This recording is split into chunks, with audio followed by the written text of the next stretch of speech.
श्री शिवाय नमस्तुभ्यम। श्री शिवाय नमस्तुभ्यम। राधे राधे मेरे प्यारे भाइयों बहनों माताओं व बंधुओं, संस्कार की बातें चैनल में आपका स्वागत है। बंधुओं, आज फागुन मास में मैं आपको सुना रही हूँ शिव महापुराण की कथा। बंधुओं, जो मनुष्य भी फागुन मास में शिव महापुराण की कथा को सुनते हैं, भगवान शिव उनकी हर मनोकामना शीघ्र पूरी करते हैं। बंधुओं, पूर्ण विश्वास सच्ची निष्ठा के साथ ही शिव महापुराण की कथा को सुने और भगवान शिव से मनोवांछित इच्छा पूरी करवाएं।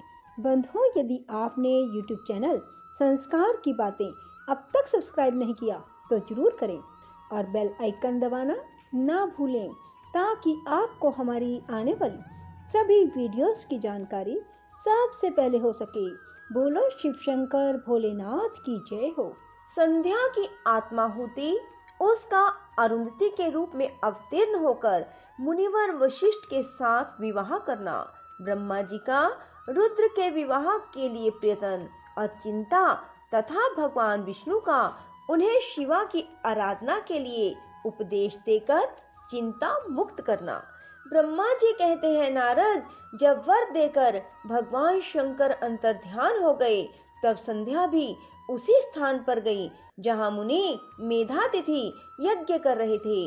भगवान शंकर की कृपा से उसे किसी ने वहां नहीं देखा।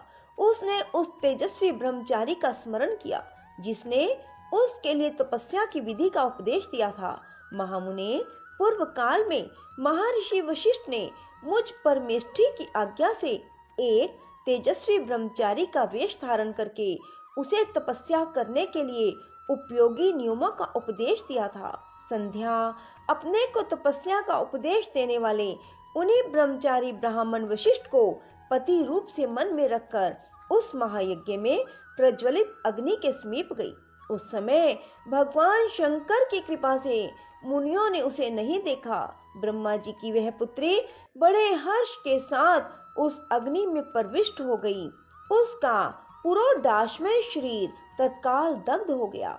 उस पुरोडाश की अलक्षित गंध सब और फैल गई।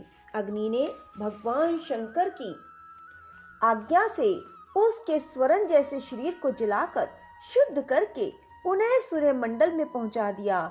तब सूर्य ने पितरों और देवताओं की तृप्ति के लिए उसे दो भागों में विभक्त करके अपने रथ में स्थापित कर दिया।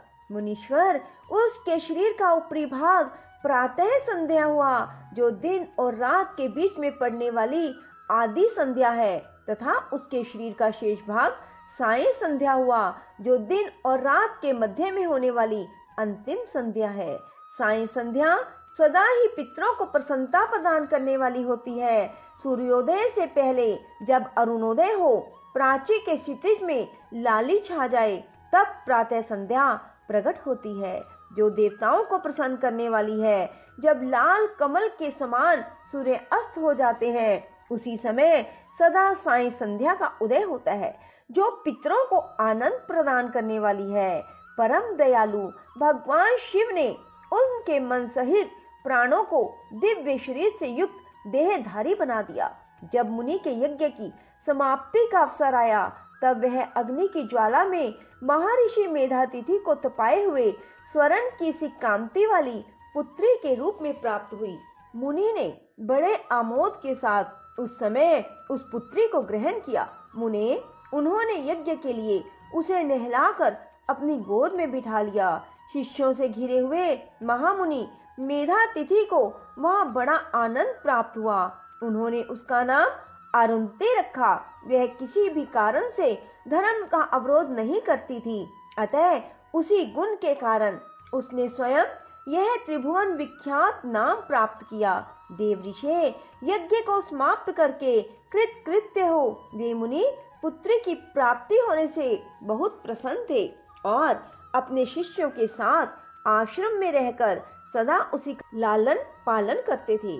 देवी अरुंधति चंद्रभागा नदी के तट पर तापस अरण्य के भीतर मुनिवर मेधातिथि के उस आश्रम में धीरे धीरे बड़ी होने लगी। जब वह विवाह के योग्य हो गई, तब मैंने विष्णु और महेश्वर ने मिलकर मुझ ब्रह्मा के पुत्र वशिष्ठ के साथ उसका विवाह करा दिया। ब्रह्मा, विष्णु, महेश के हाथों से निकले हुए जल से क्षिप्रा आदि 7 परम पवित्र नदियां उत्पन्न हुई। मुनि, मेधा तिथि की पुत्री महासाध्वी अरुंधति समस्त पतिव्रताओं में श्रेष्ठ थी। वह महर्षि वशिष्ठ को पति रूप में पाकर उनके साथ बड़ी शोभा पाने लगी। शक्ति आदि शुभ एवं श्रेष्ठ पुत्र उत्पन्न हुए। मुनि श्रेष्ठ वह प्रियतम पति वशिष्ठ को पाकर विशेष शोभा पाने लगी। मुनि शिरोमणे, इस प्रकार मैंने तुम्हारे समक्ष संध्या के पवित्र चरित्र का वर्णन किया, जो समस्त कामनाओं के फलों को देने वाला परम पावन और दिव्य है। जो स्त्री या शुभ व्रत का आचरण करने वाला पुरुष इस प्रसंग को सुनता है, वह संपूर्ण कामनाओं को प्राप्त कर लेता है। इसमें अन्यथा विचार करने की कोई आवश्यकता ही नहीं है। प्रजापति ब्रह्मा जी की बात सुनकर नारद जी का मन प्रसन्न हो गया। वे इस प्रकार बोले।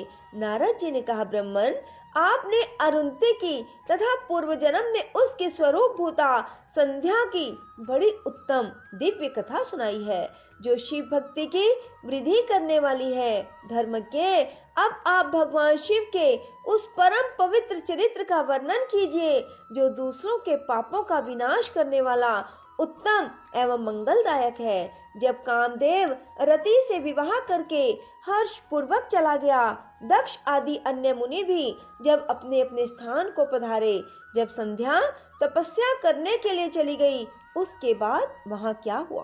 ब्रह्मा जी ने कहा, विप्रवर नारद, तुम धन्य हो, भगवान शिव के सेवक हो, अतः शिव की लीला से युक्त जो उनका शुभ चरित्र है, उसे भक्ति पूर्वक सुनो। तात, पूर्व काल में एक बार जब मोह में पड़ गया और भगवान शंकर ने मेरा उपहास किया, तब मुझे बड़ा क्षोभ हुआ। वस्तुतः शिव की माया ने मुझे मोह लिया था, इसलिए मैं भगवान शिव के प्रति ईर्ष्या करने लगा। किस प्रकार सो बताता हूँ, सुनो। मैं उस स्थान पर गया जहाँ दक्ष राज मुनि उपस्थित थे, वहीं रति के साथ कामदेव भी था। नारद, उस समय मैंने बड़ी प्रसन्नता के साथ दक्ष और दूसरे पुत्रों को संबोधित करके वार्तालाप आरंभ किया। उस वार्तालाप के समय मैं शिव की माया से पूर्णतया मोहित था। अतः मैंने कहा, पुत्रों, तुम्हें ऐसा प्रयत्न करना चाहिए जिससे महादेव जी किसी कमनीय कांति वाली स्त्री का पानी ग्रहण करें। इसके बाद मैंने भगवान शिव को मोहित करने का भार रति सहित कामदेव को सौंपा। कामदेव ने मेरी आज्ञा मानकर कहा, प्रभु, सुंदर स्त्री ही मेरा अस्त्र है, अतः शिव जी को मोहित करने के लिए किसी नारी की सृष्टि कीजिए। यह सुनकर मैं चिंता में पड़ गया और लंबी सांस खींचने लगा। मेरे उस निश्वास से राशि राशि पुष्पों से विभूषित बसंत का प्रादुर्भाव हुआ। बसंत और मल्यानिल ये दोनों मदन के सहायक हुए। इनके साथ जाकर कामदेव ने वामदेव को मोहने की बारंबार चेष्टा की, परंतु उसे सफलता ना मिली।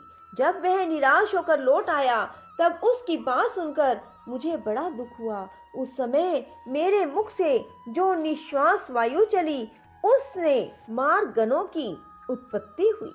उन्हें मदन की सहायता के लिए आदेश देकर मैंने पुनः उन सब को शिवजी के पास भेजा, परंतु महान प्रयत्न करने पर भी वे भगवान शिव को मोह में ना डाल सके। काम सब परिवार लौटकर आया और मुझे प्रणाम करके अपने स्थान को चला गया। उसके चले जाने पर मैं मन ही मन सोचने लगा कि निर्विकार और मन को वश में रखने वाले योग परायण भगवान शंकर किसी स्त्री को अपनी सहधर्मिणी बनाना कैसे स्वीकार करेंगे। यही सोचते सोचते मैंने भक्ति भाव से उन भगवान श्री हरि का स्मरण किया, जो साक्षात शिव स्वरूप मेरे शरीर के जन्मदाता है। मैंने दीन वचनों से युक्त शुभ स्तोत्रों द्वारा उनकी स्तुति की। उस स्तुति को सुनकर भगवान शीघ्र ही मेरे सामने प्रकट हो गए। उनके 4 भुजाएं शोभा पाती थी, नेत्र प्रफुल्ल कमल के समान सुंदर थे। उन्होंने हाथों में शंख, चक्र, गदा और पद्म ले रखे थे। उनके श्याम शरीर पर पीतांबर की बड़ी शोभा हो रही थी। वे भगवान श्री हरि भगत प्रिय हैं। अपने भगत उन्हें बहुत प्यारे हैं। सबके उत्तम शरणदाता उन श्री हरि को उस रूप में देखकर मेरे नेत्रों से प्रेम अश्रुओं की धारा बह चली और मैं गदगद कंठ से बारंबार उनकी स्तुति करने लगा। मेरे उस स्तोत्र को सुनकर अपने भक्तों के दुख दूर करने वाले भगवान विष्णु बहुत प्रसन्न हुए और शरण में आए हुए मुझ ब्रह्मा से बोले, महाप्राज्ञ विधाते लोक सृष्टा ब्रह्मन, तुम धन्य हो। बताओ तुमने किस लिए आज मेरा स्मरण किया, किस निमित्त से यह स्तुति की जा रही है, तुम पर कौन सा महान दुख आ पड़ा है, उसे मेरे सामने इस समय कहो, मैं वह सारा दुख मिटा दूंगा। इस विषय में कोई संदेह या अन्यथा विचार नहीं करना चाहिए। बोलो शिव शंकर भोलेनाथ की जय हो। राधे राधे, जय श्री कृष्णा। बंधुओं, यदि आपको हमारी वीडियो पसंद आए तो इसे लाइक करें और शेयर भी जरूर करें। धन्यवाद।